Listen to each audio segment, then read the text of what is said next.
내가 진실로 진실로 너희에게 이르노니 한 알의 밀이 땅에 떨어져 죽지 아니하면 한 알 그대로 있고 죽으면 많은 열매를 맺느니라. 자기의 생명을 사랑하는 자는 잃어버릴 것이요 이 세상에서 자기의 생명을 미워하는 자는 영생하도록 보존하리라. 사람이 나를 섬기려면 나를 따르라. 나 있는 곳에 나를 섬기는 자도 거기 있으리니 사람이 나를 섬기면 내 아버지께서 그를 귀히 여기시리라. 오늘은 요한복음 12장 24절부터 26절의 말씀을 중심으로 한 알의 밀알이라는 제목의 말씀을 증거하겠습니다.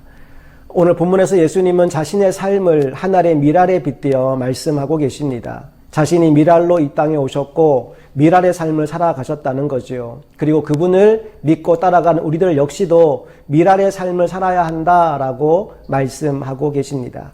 도대체 밀알에 어떤 특징이 있기에 그런 말씀을 하실까요? 첫 번째로 밀알은 아주 작은 것입니다. 예수님이 특별히 내가 밀알과 같다라고 말씀하신 이유는 작다고 무시하지 말라라는 의미가 담겨 있습니다. 여러분, 작다고 무시하지 마십시오. 또 작다고 해서 실망하지도 마십시오. 우리가 작은 것에 충성할 때 주님은 우리에게 큰 것, 많은 것을 맡겨주시는 분이십니다. 특별히 성경을 보면 여러 곳에서 한 사람의 중요성을 강조하는 구절들을 만날 수 있습니다. 로마서 5장 19절 말씀을 한번 보시겠어요? 로마서 5장 19절에 이런 말씀이 나옵니다. 한 사람이 순종하지 아니함으로 많은 사람이 죄인 된 것 같이 한 사람이 순종하심으로 많은 사람이 의인이 되리라. 앞에 나온 한 사람은 선악과를 따먹은 아담이고요. 뒤에 나오는 한 사람은 우리를 구원하기 위해 십자가를 지신 예수 그리스도를 의미합니다. 한 사람이 중요합니다. 여러분은 결코 작고 시시한 사람들이 아닙니다. 우리 교회도 결코 작고 시시한 교회가 아닙니다. 하나님은 작지만 의미 있는 한 사람을 찾고 계십니다. 예레미야서에도 이와 비슷한 말씀이 나오는데요. 예레미야 5장 1절 말씀을 보실까요? 말씀 읽어봅니다. 너희는 예루살렘 거리로 빨리 다니며 그 넓은 거리에서 찾아보고 알라. 너희가 만일 정의를 행하며 진리를 구하는 자를 한 사람이라도 찾으면 내가 이 성읍을 용서하리라. 예루살렘의 운명이 정의를 행하고 진리를 구하는 한 사람에게 달려있다라고 말씀하고 있지 않습니까? 바로 주님이 찾으시는 그 한 사람, 그 예배자가 되시기를 간절히 바랍니다. 둘째로 밀알은요, 작지만 그 속에 생명력이 있습니다. 다른 말로 살아 있습니다. 요한복음을 보면 예수님의 7가지 자기 소개가 나옵니다. 나는 생명의 떡이다. 나는 세상의 빛이다. 나는 양의 문이다. 나는 선한 목자다. 나는 부활이요 생명이다. 나는 길이요 진리요 생명이다. 나는 참 포도나무다. 그렇게 7번 자기 소개를 하시는데 이 7가지 소개를 한 단어로 압축하면 떨어지는 단어가 바로 생명이라는 단어입니다. 한번 확인해 볼까요? 요한복음 6장 35절 말씀을 제가 읽어드립니다. 예수께서 이르시되 나는 생명의 떡이니 내게 오는 자는 결코 줄이지 아니할 터이요 나를 믿는 자는 영원히 목마르지 아니하리라. 그냥 떡이 아니고 무슨 떡이라고 하셨어요? 생명의 떡입니다. 요한복음 8장 12절 말씀 보겠습니다. 예수께서 또 말씀하여 이르시되 나는 세상의 빛이니 나를 따르는 자는 어둠에 다니지 아니하고 생명의 빛을 얻으리라. 주님을 따르면 어떤 빛을 얻는다고요? 생명의 빛을 얻습니다. 요한복음 10장 9절 10절 말씀 읽어봅니다. 내가 문이니 누구든지 나로 말미암아 들어가면 구원을 받고 또는 들어오며 나가며 꼴을 얻으리라. 도둑이 오는 것은 도둑질하고 죽이고 멸망시키려는 것뿐이요 내가 온 것은 양으로 생명을 얻게 하고 더 풍성히 얻게 하려는 것이라. 예수님이 왜 오셨다고 말씀하시죠? 생명 얻게 하시려고 오셨대요. 자, 요한복음 10장 11절로 가봅니다. 나는 선한 목자라. 선한 목자는 양들을 위하여 목숨을 버리거니와. 예수님이 자신의 생명을 버리신대요. 이유가 뭘까요? 우리에게 생명을 주시기 위해서입니다. 요한복음 11장 25절 말씀, 예수께서 이르시되 나는 부활이요 생명이니 나를 믿는 자는 죽어도 살겠고. 예수님은 부활이고 또 뭐라고요? 생명이라고 나왔죠. 요한복음 14장 6절도 가보겠습니다. 예수께서 이르시되 내가 곧 길이요 진리요 그 다음 생명이니 나로 말미암지 않고는 아버지께로 올 자가 없느니라. 예수님이 생명이십니다. 마지막 요한복음 15장 5절 나는 포도나무요 너희는 가지라 그가 내 안에 내가 그 안에 거하면 사람이 열매를 많이 맺나니 나를 떠나서는 너희가 아무것도 할 수 없습니다. 예수 안에 있을 때 생명력이 있어서 많은 열매를 맺을 수 있다라는 겁니다. 하늘의 미랄, 그게 아무것도 아닌 것처럼 보이지만 강력한 파워를 지니는 이유는 그 속에 생명이 있기 때문입니다. 나는 저와 여러분이 생명 되신 우리 주 예수님께 꼭 붙어 있어서 열매 맺는 자리까지 가게 될 수 있기를 간절히 소망합니다.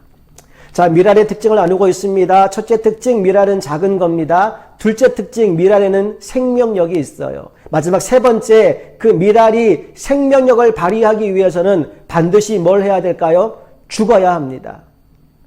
요한복음 12장 24절에 이렇게 나왔어요. 내가 진실로 진실로 너희에게 이르노니 한 알의 밀이 땅에 떨어져 죽지 아니하면 한 알 그대로 있고 죽으면 많은 열매를 맺느니라.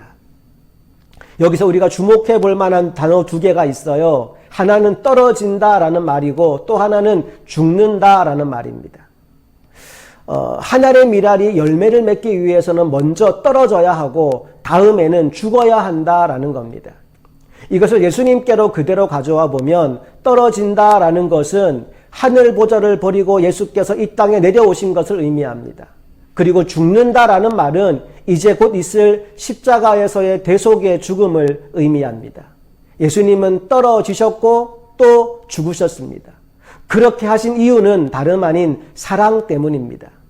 그것도 자기 사랑이 아니라 우리들을 향한 사랑 때문이죠. 25절 말씀 볼까요? 자기의 생명을 사랑하는 자는 잃어버릴 것이요. 이 세상에서 자기의 생명을 미워하는 자는 영생하도록 보전하리라.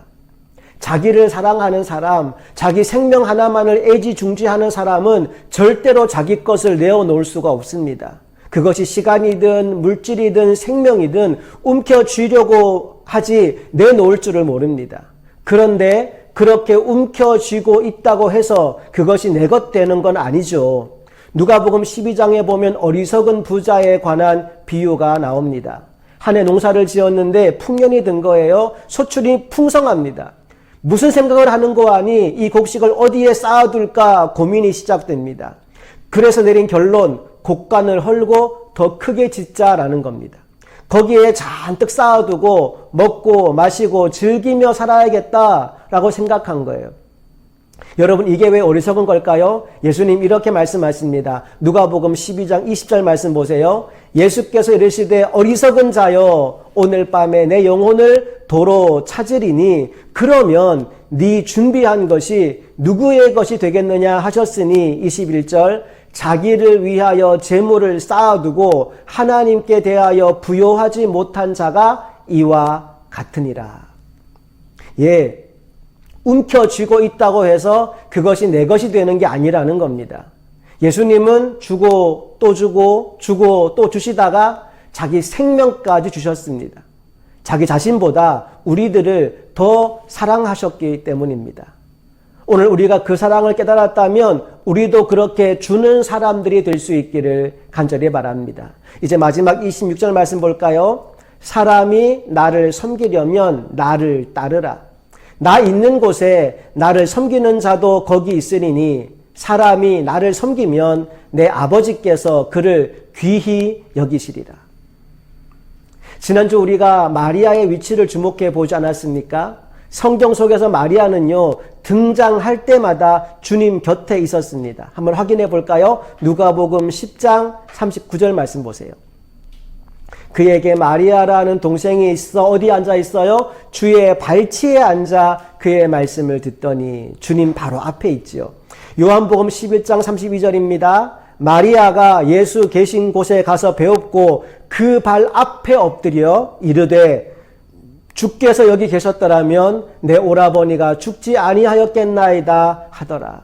주님 발 앞에 엎드려 있는 것을 확인할 수 있죠. 요한복음 12장 3절 마리아는 지극히 비싼 향유 곧 순전한 나드 한 건을 가져다가 예수의 발에 붓고 자기 머리털로 그의 발을 닦으니 향유 냄새가 집에 가득하더라. 나는 저와 여러분들도 언제나 주님 곁에 있는 사람들이 되었으면 좋겠습니다. 주님이 가시면 나도 가고, 주님이 멈추어 서시면 나도 멈추어 서서 주님을 잘 섬기는 제자들이 되었으면 좋겠습니다. 그렇게 우리가 주님을 섬길 때 주님 말씀하신 것처럼 아버지 하나님께서 우리들을 귀하게 여기실 줄로 믿습니다. 사랑하는 성도 여러분, 하늘의 미랄처럼 사십시오. 작지만 그 속에 생명력이 있기에 기죽지 않고 당당하게 살아갈 수 있기를 소망합니다. 그리고 예수님이 그러하셨던 것처럼 떨어지고 죽어져서 나의 그 희생으로 말미암아 더 많은 열매를 거두는 인생을 살아가게 되시기를 간절히 바랍니다. 오늘 말씀을 마무리하면서 너무나 귀한 선교사님 한 분을 소개해 드리려고 합니다. 독일 출신의 미국 선교사님이신 서서평이라는 여자 선교사님이십니다. 서서평 선교사님은 1912년 2월 20일 파송을 받고 한국 땅으로 오셨습니다. 그녀는 간호사였는데 32살 젊은 나이에 선교사로 헌신하고 한국 땅을 찾아온 것이지요. 처녀의 몸으로 이 땅에 와서 22년 동안을 선교사역을 펼치셨어요. 그 기간 동안 그녀는 버려진 아이들과 어려움에 처한 여성들을 돌보는 사역을 감당하셨습니다. 그러다가 안타깝게도 과로와 풍토병으로 인해서 54세의 나이에 하나님의 부름을 받습니다.